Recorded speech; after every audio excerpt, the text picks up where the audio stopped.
Darating mga bossing ko ng August 4, yan po ay Ghost Month. Tapos ang Ghost Festival ay August 18. Ngayon po mga bossing ko, ano po ang dapat nating gawin bago sumapit ang Ghost Month? Kaya pag napanood nyo po ito mga bossing ko, ngayon pong petsang ito mga bossing ko ng July pa lamang, kayo po ay tumingin-tingin na sa kapaligiran. Kasi baka makalimutan nyo pa po ito. Pwede nyo na itong gawin mga bossing ko. Ipagtatapon na muna natin ang mga bagay na nagsumisimbolo ng kamalasan. Dahil baka terrific na kamalasan ang dumating po mga bossing ko. Ngayon darating na August 4 mga bossing ko ng Ghost Month. Ngayon pa mga bossing ko, ano po ang dapat muna natin gawin? Tingnan nyo muna, magsimula ka muna sa gate po ninyo. Kung halimbawa, meron kayong basurahan na katabi ng pintuan ng inyong gate, ilagay nyo sa pinakagilid, doon sa may malayo-layo at hindi po mismo mga bossing ko, sa may gilid ng pintuan po ng inyong gate, kung saan napasok. Kasi sumisimbolo po yan ng kamalasan. Siyempre yung baho, yung dumi, negative po yan. Kaya maaaring darating nga po yung tinatawag nating Ghost Month sa August 4 mga bossing ko, ay terrific na kamalasan ang mapa sa inyo. Once na meron kang pang-attract, kasi parang pang-attract po yan ng malas, yung mga basura, yung madudumi mga boss. Kaya kung kayo po mga bossing ko ay may mga ganyan, mainam pa, ilayo nyo na lang sa gilid or kaya sa may bakanting lupa, dun kayo maglagay ng basurahan na walang magagalit. Doon din po mga bossing ko, kung halimbawa maraming mga tuyong dahon, mag-trim na po kayo, pati mga malalagong halaman na nagdidilim na sa inyong bakuran, lalo na sa harapan ng inyong tahanan, hindi na nakakapasok mga boss. Yung liwanag ng sinag ng araw, isang malaking ekis po yan. Kaya kapag may mga ganyang sitwasyon, ipagtitrim nyo na yung mga halaman ninyo na sumisimbolo ng kadiliman sa loob ng inyong bakuran. Ganun din po mga bossing ko yung mga tuyong dahon, tatanggalin nyo na po yan, isa-isahin nyo na mga bossing ko yan. Tapos yung mga tuyong halaman, yan po ay bunutin nyo na at paltan nyo po ng mga masuswerteng halaman. Tapos, mainam sa may gilid ng pintuan ninyo, maglagay kayo ng dalawang halaman, yung tunay na halaman, kasi yung tunay na halaman, humihigo po ito ng negative energy, yung mga kamalasan, pati yung mga maduduming hangin. Kaya kailangan, di ba, magtatanim nga daw po tayo para may nag-aalis na mga negative energy. Ganun din po mga bossing ko, kailangan sa main door po ninyo, may mga nakasabit kayo na 3 bagay. Yun nga po, sabi ko nga po sa inyo. Kung gusto nyo mag-abili sa amin, tumawag ka lamang sa 0948-788-9806. Yung 3 bagay, ano po ba yung 3 bagay? Horseshoe, windchime, at saka bagwa. Yung 3 bagay na yan, huwag kang magpapawala sa inyo pong main door. Ang dulot niyan ay swerte. Ganun din pa mga bossing ko, tingnan nyo yung mga pampaswerte ninyo, yung mga ritual ninyo, kagaya ng mga basong tubig, asin, pagpapalitan nyo na po yan bago sumapit ang August 4 na Ghost Month mga bossing. Dahil maaaring kapag nakakalimutan nyo yan, tuyo na pala yung inyo pong tubig, madumi na yung tubig, or kaya yung asin po ninyo, natunaw na, yan po, hindi na makakahigop yan ng negative energy, imbis po na negative, makaka-attract kayo ng negative. Lalo na sasapit nga po yung Ghost Month mga bossing, sinasabing crisis. Kaya kailangan meron kayong mga pangontra. Bukod doon sa mga card, marami kaming ganun mga bossing ko na panlagay sa wallet para saan ka man tutungo, hindi ka mamalasin. Mainam po na mag-ready na po kayo mga bossing. Ngayon sasapit na August 4 na Ghost Month mga bossing. Ngayon pa mga bossing ko, sabi nga po nila, once na ikaw yung minalas ng Ghost Month, ay maaaring malasing ka ng buong taon.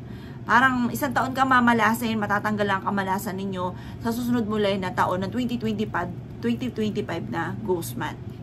Ngayon din pa mga bossing ko, pagpasok ng ating main door, sa salas natin dapat hindi magulo. Ang pintuan natin, lalo na ng main door, ay nabubuksan ng maayos. Yung mga harang sa likod, sumisimbolo po yan na parang hinaharangan yung swerte.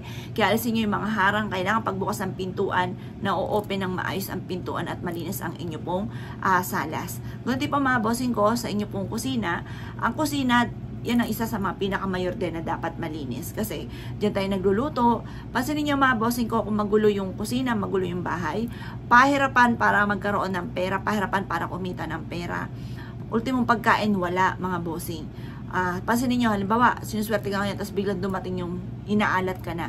Maaaring dahil sa sobrang swerte ninyo, sa sobrang busy ninyo, hindi ka na nakapaglinis, mapapansin ninyo, maghalo-halo na yung bahay ninyo hanggang sa nakapansin po kayo na parang paborito ka na ng kamalasan, mailap na yung swerte, dati-dati like kasi yung swerte, tapos biglang boom, biglang nagbago yung mga ganun mga bossing. Kaya kailangan aware tayo sa mga ganyan, lalo na sa kalinisan mga bossing. Kaya ako po mga bossing, aware po ako dito. talagang kailangan ultimo, lalo na sa mga pampaswerte po namin, kailangan lagi malinis, yan, lagi napupunasan. Ngayon pa mga bossing ko, kailangan tayo pa mga bossing ko ay pagtingin sa usapin ng hagdanan, alisin na natin yung mga sumisimbolo ng tubig kasi malas po yun. Ganun din pa mga bossing ko yung mga nakakalat sa hagdanan, hindi ka malaya na nakakalakad sa hagdanan dahil ang dami mga kalat, patagilid ka na, malas din po yun. Kailangan malaya kan makakaakyat, walang mga balakid dyan na nakapatong-patong sa hagdanan. Ganun din pa mga bossing ko sa kwarto naman po ninyo. Kailangan sa kwarto ninyo, isa na yan sa numero 1 malinis dahil maaaring kaya hindi ka makatulog, madumi, lalo na yung ilalim ng inyong higaan. Kaya kailangan lagi malinis ang ilalim ng higaan. Ganun din po mga bossing ko, pag ikaw natulog, kailangan tiklop ka agad yung inyong inanuhan ng kumot, yung pinaghigaan po ninyo.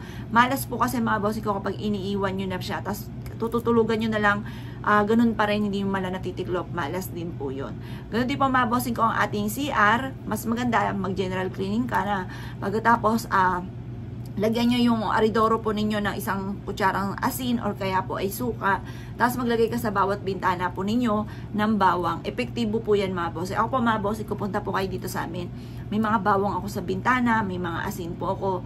Proven naman talaga mga bossing ko na maswerte. Pagkaroon ng masaganang pamumuhay, parang lagi kang iaadya nito kung saan lagi kayo suswertin. Mapapasin ninyo na parang kung dati mailap ang swerte, iaadya ka nito kung saan ikaw ay lagi suswertin. Parang nas magiging maginhawa ang pamumuhay, ang takbo ng pamumuhay. Parang nakakaisip ka ng mga pamamaraan kung paano ka magkakaroon ng pera, nakakaisip ka kung paano ka magiging matagumpay. Yung mga ganon, marami mga pupasok sa isipan nyo na parang mga iba't ibang ideas. Kung ngayon i-stack up yung isipan ninyo dahil parang hinabanggit ko, isa ka sa mga ganon, madumi ang kwarto, madumi ang kusina, madumi ang salas, tapos yung inyong puno na nagpapadilim ng loob ng inyong tahanan, malas po yun. Ganon din pa mga bossing ko, baguhin nyo kung halimbawa ang inyo pong pintuan ay may katapat na gripo, malas po yun, or katapat ay lababo, or katapat ay CR, lalo na kung katapat pang aridoro, isang malaking X po yan, malas po yan. Kasi kung may mga balas sa loob ng ating bakuran, ng ating kapaligiran, malas kagaya na ating mga nabanggit, yan po mga bossing ko, kahit meron ka mga pampaswerte, kahit may mga pangontra ka ngayong ghost month, wa-effect po yan. Kaya tinuturo ko na sa inyo, ngayon pala kung mapapanood nyo po ito, yung aking mga nabanggit, pakinggang magaling, ilista nyo po ito, tignan sa bawat pwesto ng inyo pong main door, or yung mga nabanggit natin na madudumi, kung madumi nga po yan, nako mga bossing ko, maglinis ka na, baguhin nyo na. Kasi yan po yung maaaring magdoble-doble, magpatong-patong, yung mga pagsubok, kung minamalis ka ngayon, mas terrific pa maaaring maganap kapag sinalubong mo na yung ghost month sa August 4 mga bossing. Dahil isang malaking X, malas po talaga mga bossing, kaya mag-iingat po kayo. Ngayon pa mga bossing, mas mainam din na magpauso ka mula sa inyo pong main door, magpauso ka ng Chinese incense or kaya incense ko man yan mula sa main door papasok, buksan ang mga bintana para makalabas yung negative energy, yung mga kamalasan niya para makawala po yan mga bossing ko, at para maging ready ka na ngayong darating na August 4 na ghost month. Good luck pa mga bossing!